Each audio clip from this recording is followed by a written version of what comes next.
સાલું હું વિચારું કે સિગરેટ હું પીવું અને તકલીફ આ માસ્તરને સિગરેટ છૂટી ગઈ. બોલો આવા શિક્ષકોને પગે લાગવું જોઈએ કે નહીં? યસ, લાગવું જોઈએ. શિક્ષકોને પગે નહીં લાગવાનું, પણ જે વ્યક્તિને તમારું જીવન બદલવામાં રસ છે, જે તમને અહીંયા ચોટ કરે છે, આવા લોકોને પગે પડ્યો. એના એક વાઇબ્રેશન હોય છે જેને તમે ગુરુ કહો છો, તેના કલ્યાણ હોય છે. એ નહીં જે તમને અહીંયા, તમને કહ્યું ગુરુ કોને કહેવાય? તમને ટોળામાં જોડે નહીં, ટોળાથી જુદા પાડે, એને ગુરુ કહેવાય. ટોળાથી જુદા પાડે, ટોળામાં જોડે નહીં. આ લેવલના માણસોને પગે પડવું એ ત્રીજો ધર્મ છે.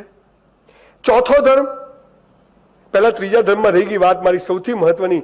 હું કહું છું કે હું જો ગુજરાતનો સીએમ બન્યો ને, બનવાનો છું, તો શું કરવાનું છું? શિક્ષકોનો સ્ટાર્ટિંગ પગાર 1 લાખ રૂપિયા રાખવાનો છું. સ્ટાર્ટિંગ. એને બત્તી વાળી ગાડી આપવાની નહીં, હોત સ્કૂટર પર લગાડશે. એમાં હું આમ નીકળે લાગે માસ્ટર જાય છે. હા તો કે માસ્ટર, શિક્ષકના છોકરાઓની ભણવાની જવાબદારી સરકાર લેશે. એને પહેલા દિવસે ગાડી ને બંગલો આપવામાં આવશે. બોલો આ બધી ફેસિલિટી મળે તો 12મા ધોરણમાં 90-95% વાળા બધા માસ્ટર બને કે ના બને?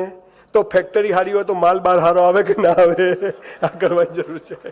આ સરકાર બેસ્ટ કરતી જ નથી. 10મું 12મું પાસ કરેલા એસએસસી બીએડ પ્રી પીટીસી શિક્ષકો આવા. તમને ખબર સ્કૂલોમાં શું ચાલે? તમને ખબર નહીં હોય. તમારે તો બધા એકલવ્ય ઢેકણું પૂછડું ભણે ને ડીપી પીપીમાં, એટલે તમને ખબર નથી. અમારે ત્યાં દેશીમાં આવો ખબર પડે, સાહેબ બેઠો હોય ને ક્યાં છો ચાલતું હોય બાજુ સેટિંગ બધું. અને એવા સમયે 50 છોકરા બેઠા હોય, મમ્મી પીપી છી જ્યાં ઘેર જતો. વિકાસ ચાલે છે. આ કોંગ્રેસ અને ભાજપ વાળા એવું કર્યું છે ને, 10 વર્ષ સુધી કોઈ મા બાપ છોકરાનું નામ વિકાસ નહીં રાખે. તો જોજો એવું કર્યું છે. ચાલે. શિક્ષકોનું સ્થાન સમાજમાં સૌથી ઉપરી હોવું જોઈએ. શિક્ષક વસ્તી ગણતરી કરે. બોલો બેન કેટલા બાળકો બેન ઘેર જાતું હોય. શિક્ષક ચાણક્યના લેવલનું સરકારે બનાવશે. નરેન્દ્રભાઈએ નક્કી કર્યું છે, થાય તો સારું. શિક્ષકોની યુનિવર્સિટી બની રહી છે અને એમાં બેસ્ટ શિક્ષકો તૈયાર થાય અને બેસ્ટ શિક્ષકો જ બેસ્ટ લોકોને તૈયાર કરી શકે. અને ત્યારે સમાજનું ઘડતર અદ્ભુત થવાનું છે. ચોથી અવસ્થા, આ શરીર કોનું? આપણું કે બાજુવાળાનું? આપણું. આના પ્રત્યેનો ધર્મ શું? It must be in good shape. 0 figure જાડા પતલા નથી, મસ્ત હોવા જોઈએ. 200 કિલો વજન કે 50, પણ આપણે ફિટ હોવા જોઈએ. કસરત કરો, વાંચન, રોજ બોડી બરાબર અપ ટુ ડેટ, અડધો કલાક મસ્ત થવું જોઈએ. દેવાનંદની જેમ ફરતા હોય, મજા નથી આવતી. તમને અહીં દુખે છે, મને તો બહુ દુખે છે. હું જો સીએમ બન્યો ને ગુજરાતનો, બનવાનો છું, તો નિયમ નંબર 5 કે ધોરણ 12 પછી નો મેડિકલ, એન્જિનિયરિંગ, બીએસસી, બીકોમ, 1 વર્ષની કમ્પલસરી મિલિટરી ટ્રેનિંગ.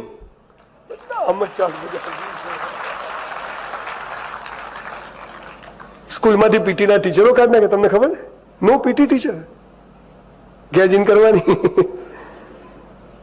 કસરત કરો સાહેબ. યોર બોડી મસ્ત, જાડા પતલા ભલે હો, ફિટ હોવા જોઈએ. આ આપણો ધર્મ છે. મારા જીમમાં બધા આવે કરોડપતિ લોકો, વજન ઉતારવું છે. ક્યાંથી ઉતરે ભાઈ?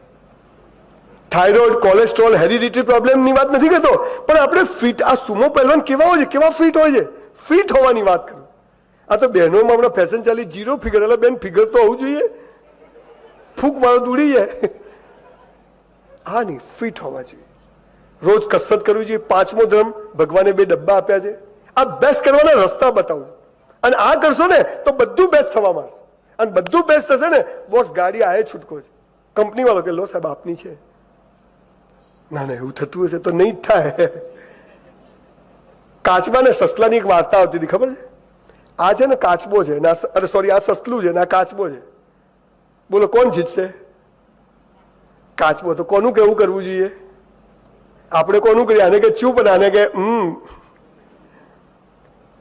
સાહેબ એક વાત તમને કહું, જો હમણાં હું અહીંયા આવ્યો ને, તો જે લોકો મને ઓળખતા છે કે હલો એ આવી ગયો ટાલીઓ, જે નહીં ઓળખતા એટલે ક્યાંથી પકડીને લાયા ને? ખબર બધા સ્પીકર તો આમ કોટ બોટ પહેરે, ટાઈ બાઈ, આમ બધું અહીંયા કોઈક લગાવેલું, માં તો હાલું બધું પડી જાય, આપણે ફાવે જ નહીં. તમે પરીક્ષામાં પેપર આપવા જાઓ ને તો આ શું કે કંઈ આવડતું નહીં, આ શું કે તપાસ કરો બાજુમાં કોણ હે. શેતાની મગજ. લગ્ન થયા જ ના થયા, કોઈ સરસ પાત્ર જતું હોય ને તો એક વાત આ કહે છે, અને આગે આની નાની રોજ લડાઈ ચાલે. બોલો કોણ જીતવું જોઈએ? આ તો કોનું કેવું કરવું જોઈએ? આનું. આપણે સાહેબ આનું નથી કરતા. સાહેબ એક વાત કહું, આખી દુનિયા સાલી સામે ઉભી હોય ને, મા બાપ ભાઈ પતિ પત્ની સમાજ, પણ તમારો કાચબો કે ને એ કરજો, જીતી જશો.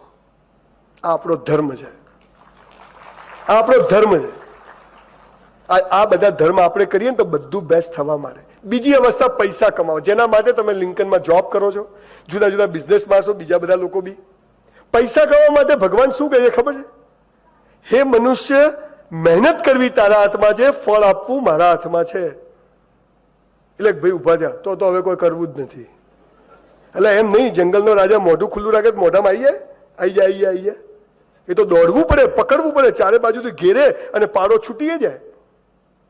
પણ એક જ ચીજ છે, પૈસા કમાવાનો સરળ રસ્તો ભગવાનના હાથમાં છે. પણ ભગવાનનો કયો નિયમ છે?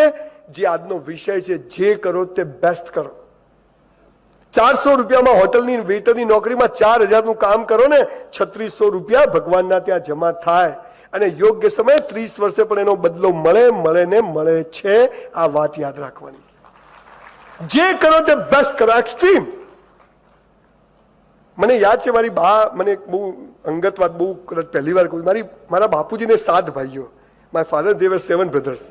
તો ગામડામાં રહે એટલે કુવા ઉપર પેલા બેડા ભરવા જવાનું, પાણી ભરવા. તો મારી બા એમ કે મારા 2 કાકી હતા ને, 5 બેડા ભરે. એટલી વારમાં મારી બા 7 ફેરા કરીને આવતા રહે.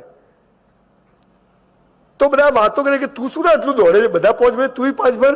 મારી બા કે ના ભાઈ, હું તો 7 ભરું ને, એટલું 2 બેડા ઘરમાં વધારે આવે ને.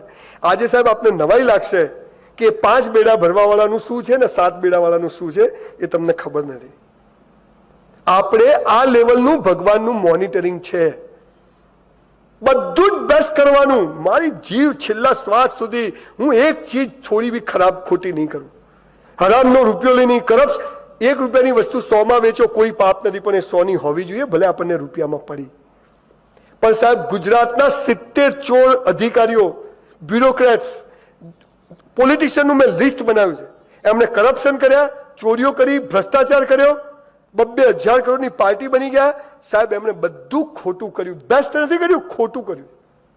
અને ત્યારે એમની પત્ની મરી ગઈ, એકનો એક છોકરો મરી ગયો, દીકરીઓ ભાગી ગઈ. બધું અહીં છે બોસ.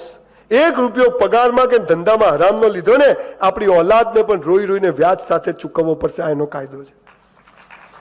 નહીં લોકો, હું જે કરીશ બેસ્ટ કરીશ. મને આજે અહીંયા 25,000 લિંકન આપે છે, હું 5 લાખનું કામ કરીશ. નથી પોસાતું, આજે છોડી દઈશ. બોલો, બીજી મળે ને તો હાલ જતો રહું, તને નહીં જ મળે. કેમ કે તારે અહીંયા આ ધંધો છે, તારો ત્યાં એ જ ધંધો હશે. આપણને ખબર નથી સાહેબ. હું હોટલમાં વેટરની નોકરી કરતો, પેલો મારી સાથે મને કે શું સંજય, એક બેગ લાવવાની. હું 2 બેગ સાથે ઉપર, મેં તું ટાઈમ બચે ને.